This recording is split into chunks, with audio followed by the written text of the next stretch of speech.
stepping down as Mo because my brother's fiancée wants me to change my look for her wedding, and I'm done being belittled. Look, my brother, male 38, Aaron is super smart bookwise but can be a fool when it comes to affairs of the heart. I am not mad at him about this and I don't want to hurt him, but Heather, F27, is Sith Lord of a woman, powerful, manipulative, and ugly underneath their masks. It sucks more because I introduced them. Heather and I, F32, met playing D&D and we stayed in touch after that group disbanded. She met Aaron at my birthday party and they dated in secret for a year before telling me and our mutual friends. They got engaged at my next birthday party and he asked me to be his best woman, a female best man, because he and I have always been incredibly close, and Heather frowned at him and said that was ridiculous and I obviously should be her Mo since we're friends and a female and woman go on the bride's side. The moment became awkward and I told them I am happy to stand for them on either side because at the end of the day it's about them as a couple, not the individuals, and whatever they wanted worked. I'm an idoit.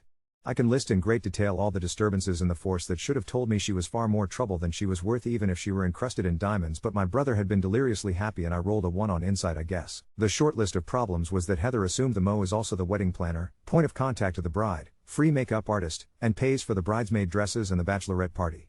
I compromised by committing to doing the makeup for free. I did modeling in my 20s and know how to make do, help plan the wedding with her and my brother, but could not financially pay for the dresses she wanted. I would pay for mine but not the others, and the party, so I offered to do one. And she picked the dresses, the more expensive, and I paid it without complaint. She had all the bridesmaids except for me pay for the whole bachelorette trip, even those who couldn't come, but blasted me in the group chat about it like apologizing for the cost of the trip, since ops not financially contributing, which led to the girls asking me how and why I ended up not paying anything. Things like that kept happening. I am going to pause here and say my brother is a senior staff engineer at a huge tech company and teaches programming at a huge school, so he makes plenty of money. When I asked my brother why he wasn't helping pay for stuff at the wedding, he looked incredibly puzzled and asked what I meant. I immediately shut up, realizing I stepped in it, and he said Heather insisted she pay for her half of the wedding and they joint pay the joint parts, cake, venue, etc., to say to her haters she's not marrying him for his money. I know I am the for stepping in that one, I admit. There's more, but I don't want this to be a novel, so I will jump to the part I might be moral off for. I hosted the bridesmaids and Heather at a planning party she wanted, and we sat, working on odds and ends and drinking lots of wine, when one of the girls, Amber, F20, asked if she can change her hair color. Her own wedding is coming up and she got a long waitlisted spot with a salon on her wish list to dye her hair, and she wanted to go red. For a note, I am black and use weave to shade and style my hair in crimson red twists. Amber said she would want about my shade and that it complemented my skin tone. Heather chuckled a bit at that and I kind of looked at her like, what? And she said that it was fine and she's no bridezilla, but she would prefer only one of us look that tacky. I felt hurt as Heather knew me before I went red years ago and back then told me how great I looked and that I glowed, and now I'm tacky? I asked her if she meant it that way and she shrugged and said it's about the people, not how good they look, she said. I didn't get it and the other girls started chiming in and Heather just said, oh my god, calm down, I didn't mean anything wrong. I won't let op ruin my wedding entirely. It's really okay. We all are going to start looking different in our 30s, etc. I was the oldest of all the girls there and I kinda chuckles it away and said Heather was the one who gives me compliments on how much I still look young and like I did when I did fashion modeling. Nothing big, just commercials and small local runways, as it once was my dream to be like on Victoria's Secret or whatever. Lamau, and she snorted something like, you can't do runway now and you know it. Okay.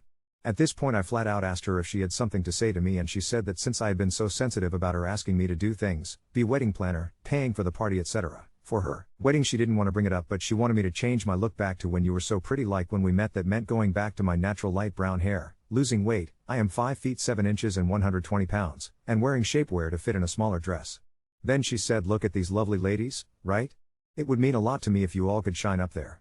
I said that was hurtful and I liked how I look now. I had lots of body issues trying for that dream in my 20s and skipped meals, drank too much and worse, and hated my body.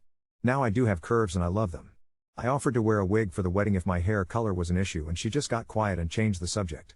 To keep from everyone watching me get upset, I just shook the wine bottle and laughed something about it getting empty and saying I was going to the kitchen to get a fresh bottle. Heather was there after a couple minutes and started saying, hey, you know I love you no matter how you look, babe, and I just shot, but I look tacky?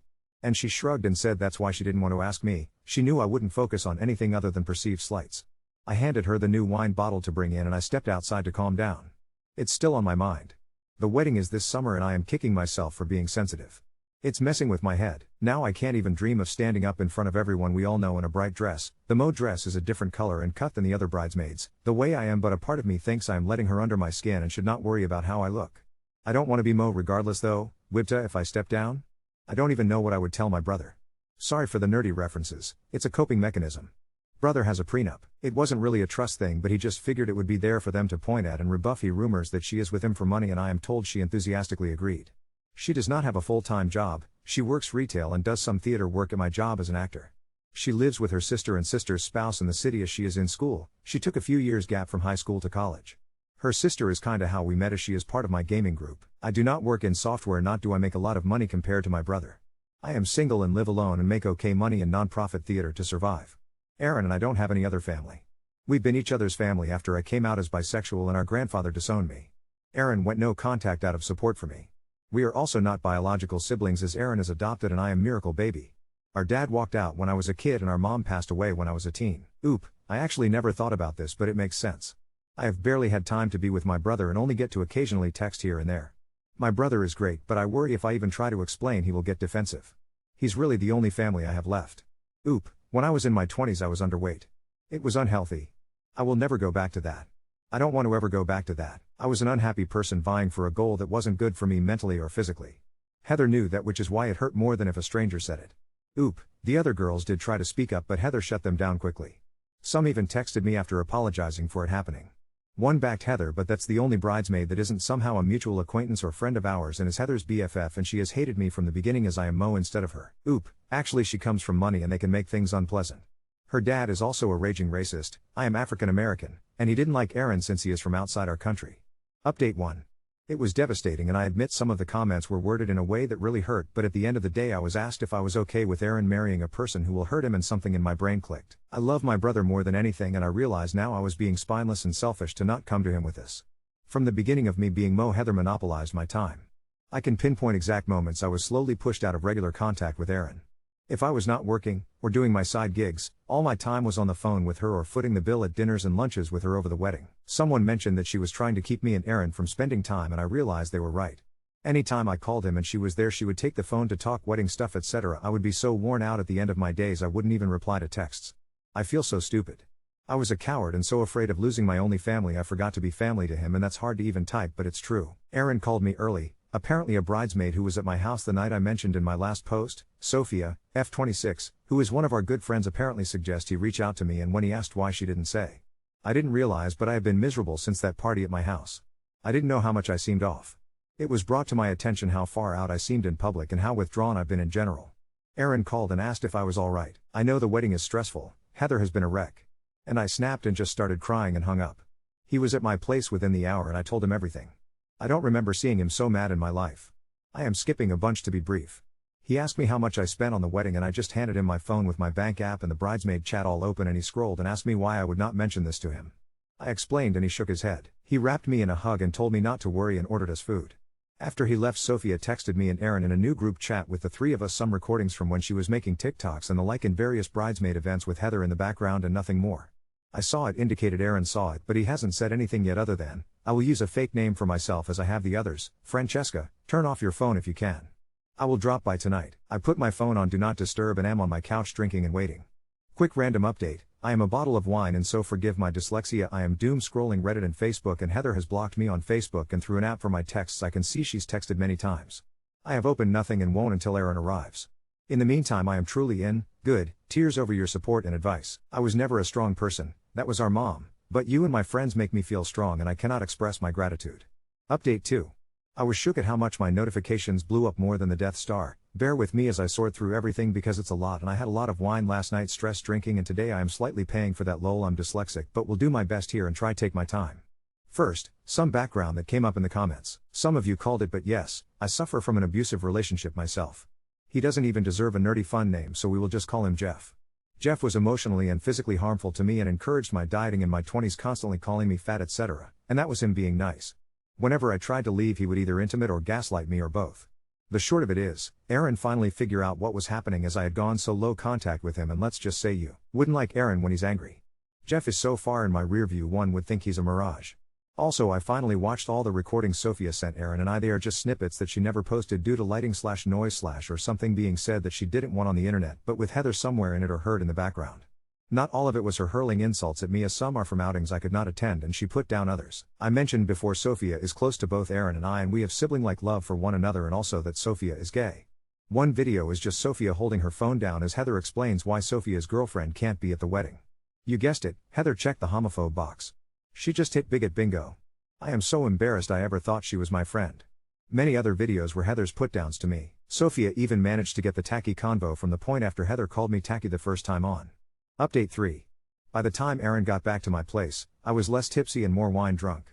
He looked at me and said I needed to lay off the celestial absinthe, D&D joke. He looked exhausted. I apologized as I felt I had imploded his life, and he snapped at me something like "Don't you dare apologize for telling me the truth ever," and went on about how hurt he was I never told him about any of it. I apologized and he reminded me of Jeff and how bad things could have gone if he hadn't figured out what Jeff was doing to me. I suffered in silence and things could have escalated and he could have lost me.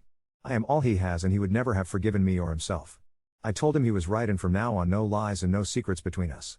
He made me pinky swear, like we did when we were kids. He then told me what happened. He got to his house and listened to every single one of the recordings. He had sent himself items and screenshots from my phone including all the payments he could find of what I spent and calculated it. He wrote me a check and the total is staggering. I don't know if everyone is like this, but sometimes it is hard to keep a running tally on a specific expense over time if you just spend a little here and a little there over a year. But let's just say the check will replenish my lost savings and then some. He then called Heather over under the guise of wanting to have dinner with her. When she arrived he was sitting in his living room and acting casual. He was recording the whole conversation on his computer nearby where he teaches tech, so the audio was perfect when he played it back to me, except for when Heather was moving about his house doing things here and there in other rooms as she talked to him, but he stayed on the couch by the desk. He was casual and asked about the wedding planning. She lamented how much there was to do but how excited she was. He asked about me, how is Francesca doing? I haven't been able to catch up with her, and Heather said something about how she is trying to coach me on being a mo, but that it's fine as she just wants him to be happy and have his adoptive sister in the wedding. Aaron and I never use the word adoptive. He is simply my brother. Adopted or no, I never knew she used that term when I wasn't around. I can't quite pin it down as to why. There's nothing wrong with him being adopted or anything, but it just didn't sit well with me. He kept it chill, asking her questions he already knew answers to, and she clearly would lie to him. He brought up the money and maybe he should contribute since he does make more and he doesn't mind. That's when the big lies happened. She claimed to have worked many shifts and saving a lot of money and the like to pay for her half. Then she blamed me on the super expensive bridesmaid dresses, claiming I made a big deal about not looking my best in the much more affordable dresses she had wanted, etc., but made it out like she compromised by yielding to what I wanted even though it was more expensive. I am making this really short, but she made me out to be this diva and would imply how I must talk him into buying me expensive things. And that the bachelorette was going to be her biggest expense because I am a city girl and would not stand for a small dinner, which is what Heather wanted. Absolute Wookie poo-poo, but whatever. Aaron toyed around a little longer before saying, "Hey, you should come listen to this," and started playing some of the videos. You can hear Heather saying things like, "Who is that? That sounds like me, but that's not me," but he kept playing them until she just goes, "What is this about?" He said he knew the truth and is giving her the chance to tell him the truth. She pretended she didn't know what he meant, and Aaron just said, "Allow me to be very clear. I know you've been lying to me. So tell me the truth." She started crying and asking why he's doing this to her and asked what she did to deserve this, and he got angry. He stated lying wasn't even the worst but how he treated me. His sister and Heather's supposed friend. A lot was said between them, but he never raised his voice, and at one point she was screaming and he said, "I won't even speak to you if you're just going to yell." They argued more and he told her to get out, and that the wedding is off. He said he expects her to pay me and him back for all the expenses or he will bring her to court, and then as she was crying he called her sister Haley to tell her that Heather is on her way back home and laid out everything so Haley knew exactly why they were calling it off. The recording ends there, but according to Aaron he put Heather's things in her sister's car for her. Yes, I am pettily specific about Heather not owning a car, and locked her out. She stayed at the door crying for a minute and left. Aaron says he took a moment to cool down when the drama started back up. Out of all the bridesmaids, only one was singularly Heather's and not a mutual friend of ours or a friend of mine or Aaron's. Kim hated me at the very beginning because she is Heather's true best friend and should have been the mo, but made up some crap that I threw a fit. I wasn't important in the wedding, so long suffering Heather bent a knee and made me mo. Kim called Aaron and yelled at him that Heather is at her house heartbroken and depressed because the other girls lied to him to make her look bad. Heather is willing to forgive him and take him back, but he needs to acknowledge the truth. She said Heather would only get mean to defend herself from us ganging up on her and that Kim witnessed it firsthand. She told him I was the worst one and would make snide remarks to Heather about taking my brother away from me and how now I was alone and had no one. She implied something else that I won't repeat here because it's disgusting, but ahem, Luke and Space Mom, if you know you know. Then she dropped that Heather is also pregnant and the stress cannot be good for her or the baby. Aaron said that he was almost considering talking to Heather and seeing things from her perspective because he was dumb and he did think he had loved her, but it was the last parts that snapped him out of it. He said if Heather perceived she was being attacked, he almost felt bad, but he also knew me well enough to know that I am far too not confrontational. Then wham baby? He told Kim that this is impossible as Heather's rule was no intercourse until marriage, and he respected that, but now Kim and Heather are claiming that he was drunk one night and he and Heather did the deed and must not remember as he was practically passed out for most of it, which I won't begin to even touch that here, but I have never felt more angry in my life. Aaron doubts this as he has never been so drunk he would forget things, and on top of that, why would she keep it a secret from him after the fact? More to it, but those are the cliff notes. It was late and Sophia couldn't come over, so we FaceTimed her to thank her. She and her girlfriend were eager to hear what happened, and Aaron told the whole thing over again, and Sophia's girlfriend Letty told Aaron to immediately demand a medical confirmation of pregnancy and a paternity test, as well as if Heather pinned down the when and where. She reminded Aaron that he has cameras all over his home and in the main room, so this can be easily disproven, but to also tread carefully because she can see a mile away that if Aaron refuses to be conned by that Medusa $8 homeworlder wannabe, she will try to spin it making him an aggressor. She is pre-law and her dad's an attorney, so Aaron will call him today and will speak to Heather only through his attorney going forward. We also opened some of Heather's texts to me together and screenshots each one, but I was sleepy because of the wine and fell asleep. When I woke up, Aaron was on my tablet still reading and screenshotting, and he seemed oddly chipper. I asked what's up and he informed me that Heather's sister Haley reached out and she will be going to the doctor with Heather to see if Heather is really pregnant, but Haley is doubtful as she never mentioned it, nor has Haley noticed any signs. It seems Haley is on his side and over her shit. He also wants to thank Sophia and the other bridesmaids for helping us and is thinking about keeping the venue and just having a party in place of the wedding, but he isn't sure. Honestly, I don't think he slept and he looks awful, so I cancelled all my plans and I'm going to make sure he rests and takes care of himself. Nothing has been decided, but he now sees how manipulative Heather can be. I know he is heartbroken, but he's putting on a face for everyone. I know far too well eventually he will need to mourn the relationship, and I am determined to be here when he does. Update 4. If you'd told me a year ago that my life would have more plot twists than a critical fumble followed by a nat 20, I would have laughed in your face. Instead, here I am, typing this up with a mug of calm the hell down tea, Sophia's invention. It's basically chamomile with a shot of tequila, and a persistent buzzing of notifications on all my socials. I'm not going to dwell on the past much. Suffice it to say, Aaron is not getting married this summer, the plague of Heather has been banished, and my Venmo account sighs with relief. But I know you all want details, so here's what's new in the Star Wars saga that my personal life has become. First, the Heather fallout. She did show up at the specialist appointment with Haley, her sister, and, no surprise to anyone but apparently herself, she's not pregnant. She sobbed to Haley in the exam room, and Haley told me Heather accused the doctor of incompetence, then pivoted to blaming stress for her late cycle. Haley had already packed up Heather's things at their place, tired of her drama and tired of her dragging everyone around her down with her endless quests for sympathy and attention. Turns out, Heather had also orchestrated a pretty major falling out with another friend group of hers in a similar fashion, so her pattern was, well, consistent. By the end of the week, Heather moved in with none other than Kim. I'm told their friendship is now full of bonding and us against the world speeches, but the other former bridesmaids have a group chat running jokes about the creepy sleepover coven. Aaron's side of things? My brother, my sweet, slightly oblivious code genius, went straight into crisis mode at work, his actual day job, not the family melodrama. He poured his energy into a major product launch, but I know avoidance when I see it. I convinced him to take a real break, to let himself grieve. He's talking to a therapist. He actually joined my D&D campaign as a guest NPC temporarily. He played a tiefling bard named Debug who produced R&B ballads about his feelings and once seduced a gelatinous cube. Long story. But the real surprise came when we finally had our not a wedding party at the original venue's open date, which Aaron decided to keep after all. Deposits are non-refundable. May as well level up IRL. It turned into the ultimate group healing session. Weirdly, all the ex-bridesmaids came. We wore our would-be dresses, but decked out with ridiculous accessories. I won the tiara for Mock Mo, Sophia sported a pride cape, Amber dyed her hair crimson, I almost cried, and we had a Barbie cake with "To New Beginnings," and "No Siths Allowed," piped on top. It was chaos, in a good way. People shared stories about toxic ex-friends, swapped red flags to watch for, and did karaoke to Disney villain songs. For a grand finale, Aaron gave an impromptu tech talk about algorithmic bias, then delivered a toast, thanking the party for their saving throws against villainous deception. He called me his favorite multi-classed fighter and best friend, and I nearly ugly cried all over the signature cocktail menu. Load of people did cry, honestly, because it was a giant communal sigh of relief. I hugged every person who'd stuck by me, and Sophia led a round of applause for healthy boundaries. Not a single person missed Heather or Kim's absence. Naturally, there's been fallout. Kim posted a scathing Instagram story about mean girl liars and #FakeFamily, which our party gleefully reviewed over coffee the next morning. Heather's dad sent Aaron a letter threatening legal action for emotional damages but sent it to the wrong address, to our childhood apartment, now occupied by a couple who probably think they're extras in a Netflix drama. Aaron's lawyer says it's bluster. If anything, more evidence of her family's mo. There's one more development. After the not a wedding, my inbox was flooded, not with hate, but job offers. Turns out a couple of my side gig theater friends and even a director attended as plus ones. They loved the way I ran the party, and the fact I did everybody's makeup for free. Old habits. I've now accepted a part-time contract as a creative consultant for a youth nonprofit and will run a workshop series on body positivity and public speaking for young actors. It's more work, but joyfully so. Aaron and I, well, we've started our own little tradition. Friday game night, alternating between console co-op, board games, and a new group for D&D, no villainous NPCs, by order of the DM. Me.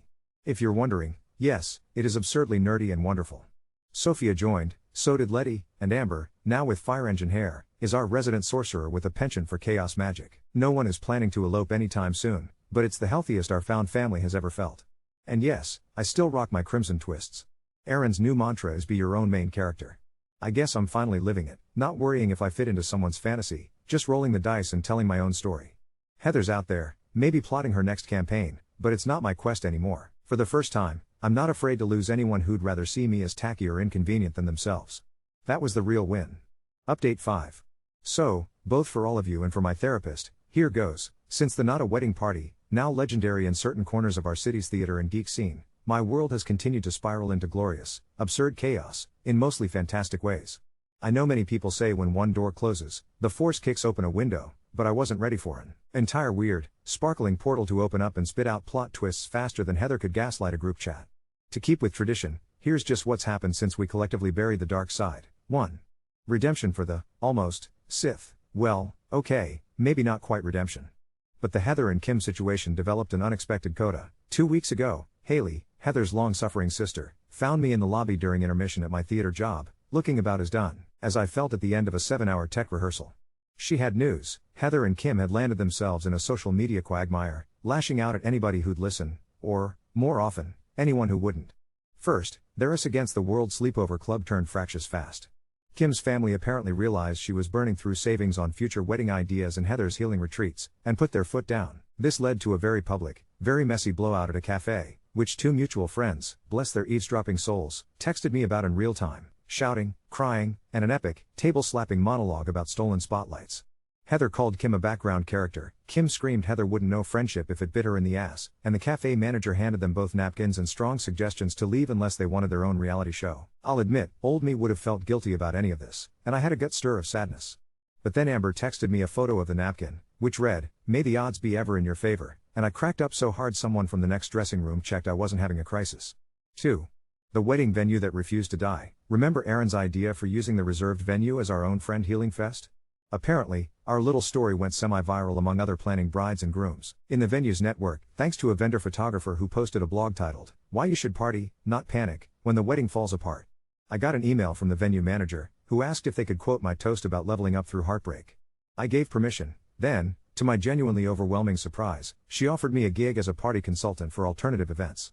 I'm now officially a non-wedding event MC on 2 weekends a month. My first client is 2 women whose exes ran off with each other, and their celebration request reads, "Lean into the plot twists, strong cocktails, and karaoke." If there were ever a sign the universe is on my side, it's that. 3. Aaron's healing arc. My brother is, honestly, thriving. He did take some time to himself, mostly coding and working out like he was prepping for a training montage, but we hit a milestone last weekend. He got back out there. Well, kind of. Sophia's girlfriend Letty introduced us to a game designer, Maya, newly arrived in town. Maya is clever, funny, queer, and, unlike our last interloping actor, seems to actually respect boundaries. She and Aaron bonded over a shared, weird nostalgia for late 90s computer RPGs. They're not dating exactly, but Maya did challenge Aaron to a hack this vintage Tamagotchi contest, and there was a spark. I overheard Maya say to Aaron, "You deserve a player too who's actually on your side." Reader, I am rooting for them. 4. The class reunion plot muffin. Here's the wildest bit yet. Out of the blue, I got a DM from the woman who used to run the small, local modeling agency where I did odd jobs back in my teens. Turns out she's running a docuseries on body image and self-acceptance for young performers. She'd seen my workshop videos and wanted me on a panel about reclaiming the mirror. I said yes, even though part of me was sure I'd faint on camera. I wore my brightest crimson twists, told the story of how I nearly let a mean girl with a Princess Leia complex bully me into hiding, and ended up hugging another participant after she cried about her own Heather equivalent.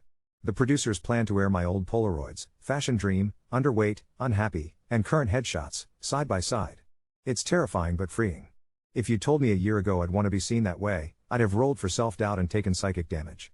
5. New party, new moves. We closed the D&D campaign arc this month. Debug the Bard heroically sacrificed his last spell slot to save the party, and everyone at my table cheered like we'd beaten a boss on impossible mode.